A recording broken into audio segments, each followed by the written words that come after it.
dilakukan setiap 1 kali seminggu.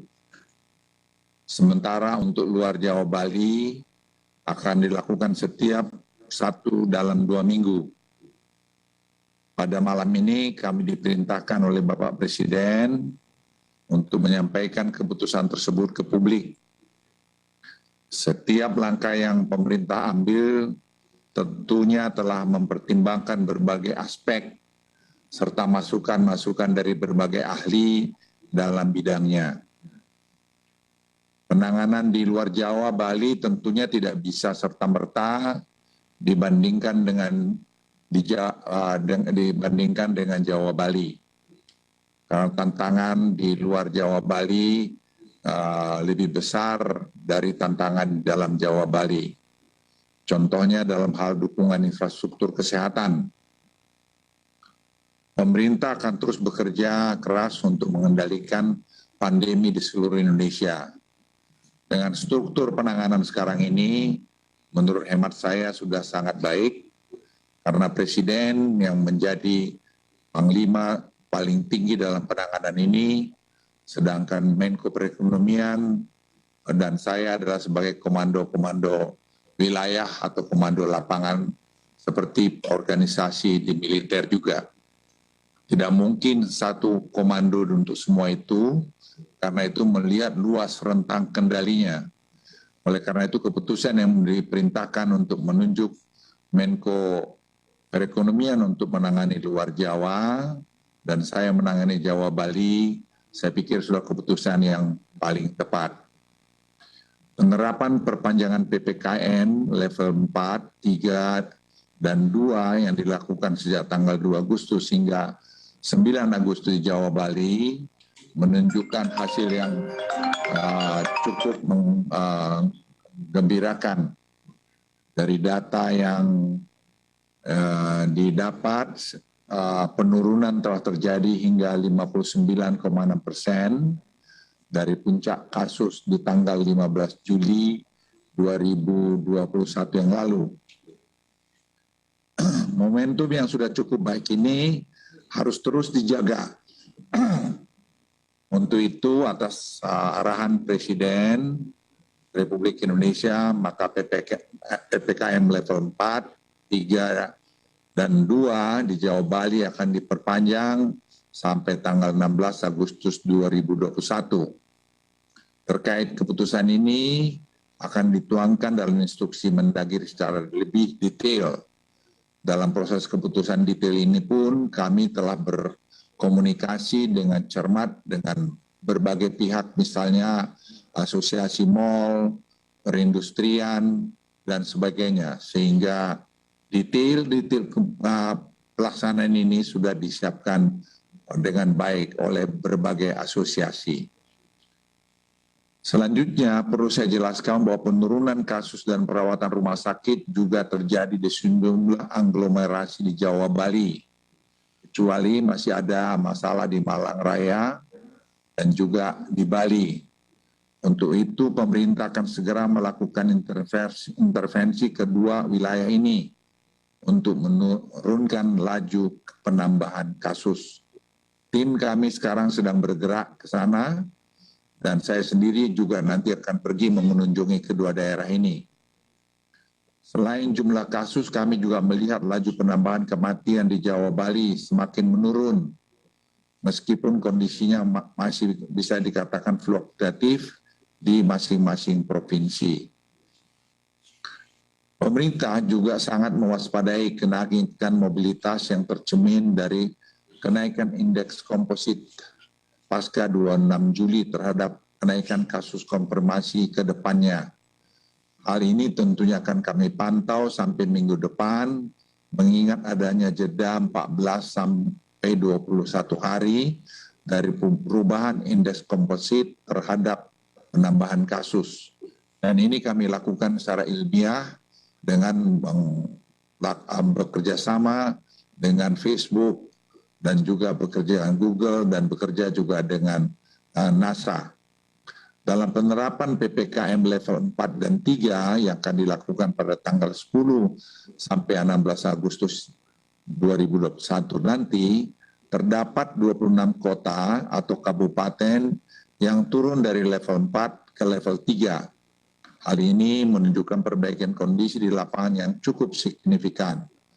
Evaluasi tersebut kami lakukan dengan mengeluarkan indikator kematian dalam penilaian karena kami temukan adanya input data yang merupakan akumulasi angka kematian selama beberapa minggu ke belakang, sehingga menimbulkan distorsi dalam penilaian. Menyangkut ini pun kami sekarang terus bekerja keras untuk mengharmonisasi data. Dengan itu juga memperbaiki silacak. Kami membentuk tim khusus untuk menangani wilayah-wilayah yang memiliki lonjakan kasus kematian yang signifikan dalam beberapa minggu terakhir yang seperti kami lakukan di Yogyakarta. Setelah kami kembali dari Yogyakarta, kita evaluasi angkanya, kita temukan di sana-sini yang perlu diperbaiki.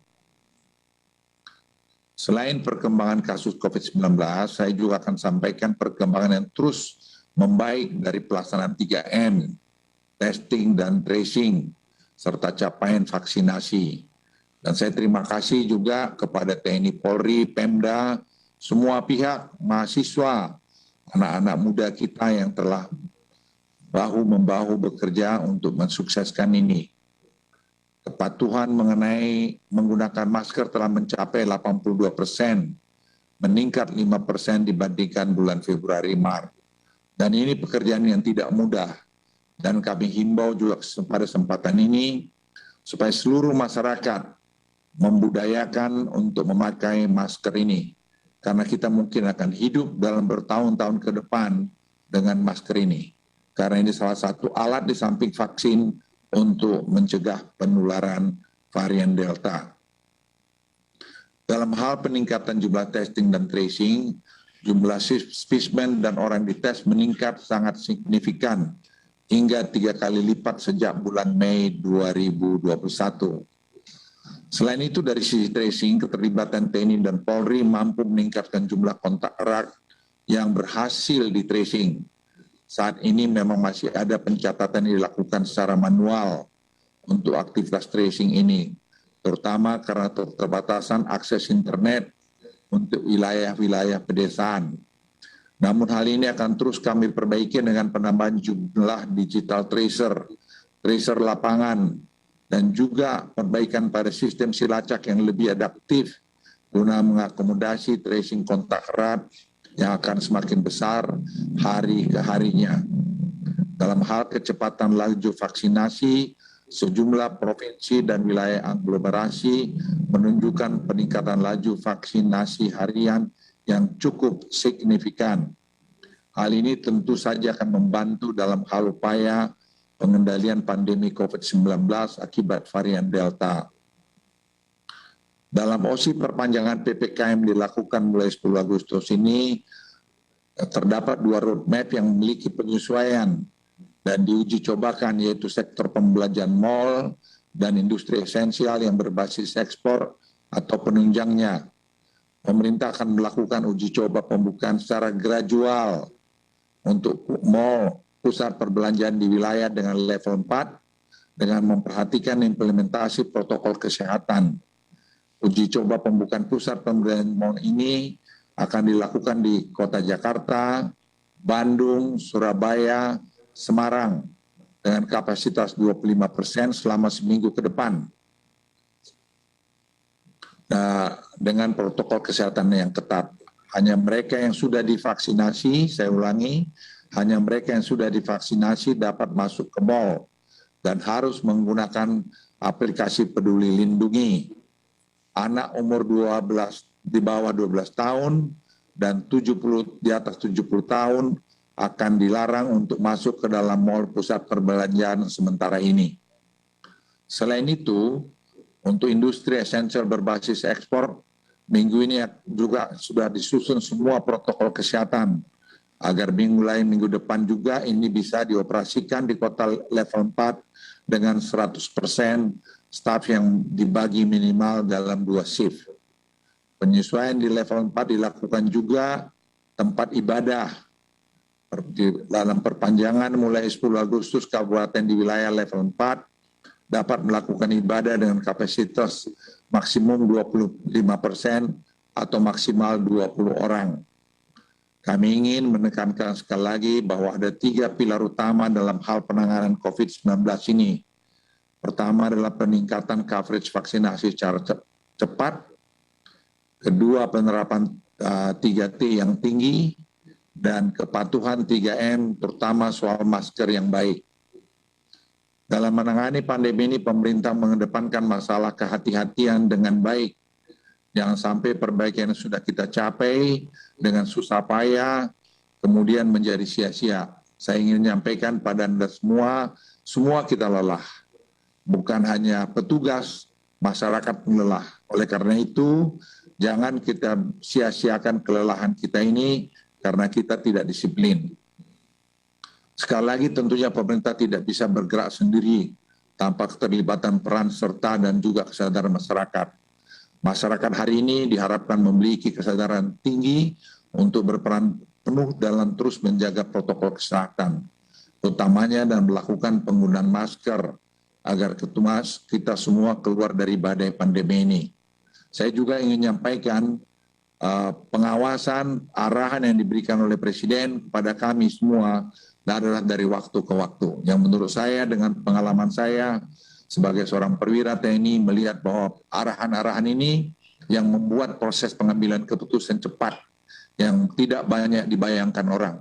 Kalau teman-teman melihat di dalam proses pengambilan keputusan ini, bagaimana peran Presiden dalam mengarahkan adalah satu saya pikir pikiran langkah-langkah yang sangat patut kita apresiasi.